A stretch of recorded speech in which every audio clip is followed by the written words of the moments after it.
హరే కృష్ణ. అందరికీ కృష్ణాష్టమి శుభాకాంక్షలు. అసలు ఈ రోజు కృష్ణాష్టమి ఎందుకు చేసుకుంటారో ఈ రోజు స్టోరీలో తెలుసుకుందాం. మొదట ఈ కథ మధుర అనే నగరంలో ప్రారంభమైంది. అక్కడ కంసుడు అనే క్రూరమైన రాజు పరిపాలిస్తూ ఉండేవాడు. కంసుడు చాలా దుర్మార్గుడు. ఇంకా ప్రజలు అతనికి భయపడుతూ ఉంటారు. అతని సోదరి దేవకి దయాగుణం కలది. ఇంకా వాసుదేవుడు అనే వ్యక్తిని పెళ్లి చేసుకుంటుంది. వారి వివాహ రోజున ఒక ఆకాశవాణి వచ్చి ఇలా వినిపిస్తుంది, ఓ కంస, నీ సోదరి 8వ సంతానం నిన్ను చంపుతాడు అని. ఇది విని భయపడిన కంసుడు వెంటనే తన సోదరుని చంపడానికి సిద్ధమవుతాడు. అయితే తన భర్త వాసుదేవుడు కంసుడిని అడ్డుకొని తన భార్యను వదిలేయమని వేడుకుంటాడు. వాసుదేవుడు దేవకికి పుట్టిన ప్రతి బిడ్డను కంసుడికి అప్పగిస్తానని మాట ఇస్తాడు. కంసుడు దానికి అంగీకరించి వాళ్ళిద్దరిని తన జైల్లో బంధించి బందీలుగా చేస్తాడు. కొంతకాలానికి దేవకికి 6 కుమారులు జన్మిస్తారు. కనికారం లేకుండా కంసుడు వాళ్ళని చంపేస్తాడు. 7వ బిడ్డ బలరాముడు వాసుదేవుని మొదటి భార్య అయిన రోహిణి గర్భంలోకి బదిలీ చేయబడతాడు. రోహిణి నంద మరియు యశోద సంరక్షణలో గోకులంలో ఉంటుంది. చివరకు 8వ బిడ్డ జన్మించే సమయం వస్తుంది.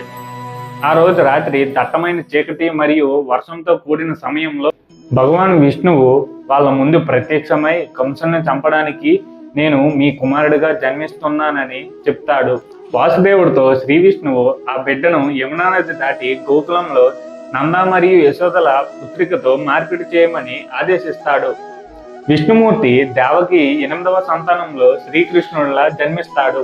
శ్రీకృష్ణుడి జన్మ ఎంతో ప్రత్యేకమైనది. తన పుట్టగానే జైలు గది మొత్తం దైవిక కాంతితో నిండిపోయింది. కాపలాదారులందరూ గాఢ నిద్రలో చేరుకుంటారు. జైలు తలుపులు తామంటతో తామే తెరుచుకుంటాయి. ఇంకా వాసుదేవుడు సంఖ్యలు బదిలీ అవుతాయి. వాసుదేవుడు శ్రీకృష్ణుని బుట్టలో పెట్టి విష్ణువు ఆదేశంతో గోకులం వైపుగా ప్రయాణిస్తాడు. వాసుదేవుడు శ్రీకృష్ణుని భారీ వర్షంతో పొంగి పొర్లిపోతున్న యమునా నది మీదుగా మోసుకుపోతాడు. అతను నదిలో అడుగు పెట్టగానే నది నీరు దారి ఇవ్వడానికి 2 భాగాలుగా చీల్చిపోతుంది. సర్పరాజు ఆదిశేషుడు శ్రీకృష్ణుని వర్షం నుంచి రక్షించడానికి తన పడగతో తనని రక్షిస్తాడు. గోకులం చేరుకున్న తర్వాత వాసుదేవుడు నందుని ఇంటి తలుపులు తెరిచి ఉండడంతో చూసి వెంటనే శ్రీకృష్ణుడిని ఆ నవజాతి ఆడబిడ్డను మార్పిడి చేసి ఆ నవజాతి ఆడబిడ్డను మధురకు తీసుకుపోతాడు. వాసుదేవుడు ఆడబిడ్డను పట్టుకొని జైలుకు రాగానే తలుపులు తానంతట తామే మూసుకొని కాపలాదారులందరూ నిద్ర నుంచి మేల్కొంటారు. దేవకికి 8వ బిడ్డ జన్మించిందని తెలుసుకున్న కంసుడు వెంటనే ఆ బిడ్డను చంపడానికి జైలు గదికి బయలుదేరుతాడు. కంసుడు ఆ ఆడబిడ్డను పట్టుకోవడానికి ప్రయత్నించగా చేతుల నుంచి జారి ఆకాశంలోకి వెళ్ళిపోతుంది. ఆకాశంలోకి వెళ్ళగానే దేవతగా మారి, ఓ మూర్ఖుడా, నన్ను చంపడం వల్ల నీకేమొస్తుంది? నిన్ను చంపేవాడు ఆల్రెడీ క్షేమంగా ఉన్నాడు అని దేవత చెప్తుంది. ఆకాశవాణి చెప్పిన జోస్యం కంసుడిని ఆందోళనలో ఇంకా భయంలో పడేస్తుంది. శ్రీకృష్ణుడు గోకులంలో సురక్షితంగా ఉంటాడు. అక్కడ శ్రీకృష్ణుడు తన పెంపుడు తల్లిదండ్రులు అయిన నంద మరియు యశోదల ప్రేమతో పెరుగుతాడు.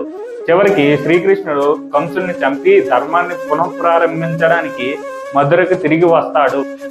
శ్రీకృష్ణ జన్మాష్టమి ఒక ముఖ్యమైన పండుగగా పరిగణించబడింది. శ్రీకృష్ణుడు దుష్ట శక్తులను అంతం చేయడానికి మరియు ధర్మాన్ని పునఃప్రారంభించడానికి భూమిపైకి అవతరించారు. అసలు జన్మాష్టమి జరుపుకోవడానికి కొన్ని ముఖ్యమైన కారణాలు ఉన్నాయి.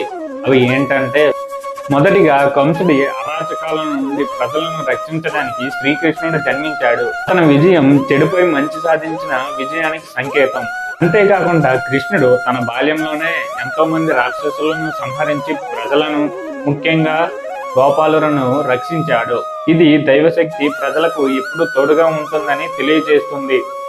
ముఖ్యంగా ధర్మాన్ని పునఃస్థాపించడం. భగవద్గీతలో శ్రీకృష్ణుడు చెప్పినట్లుగా ధర్మం క్షీణించినప్పుడు మరియు అన్యాయం పెరిగినప్పుడు అది సరిచేయడానికి శ్రీకృష్ణుడు మళ్ళీ భూమిపైకి అవతరిస్తాడని చెప్పాడు. జన్మాష్టమి ఈ వాగ్దానాన్ని గుర్తు చేస్తుంది.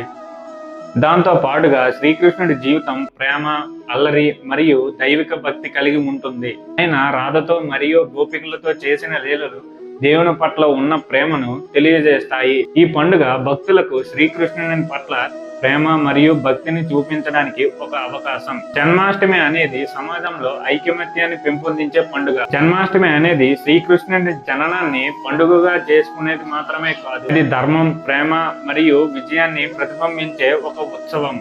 Once again happy Krishnashtami. జై శ్రీకృష్ణ. రాధే రాధే.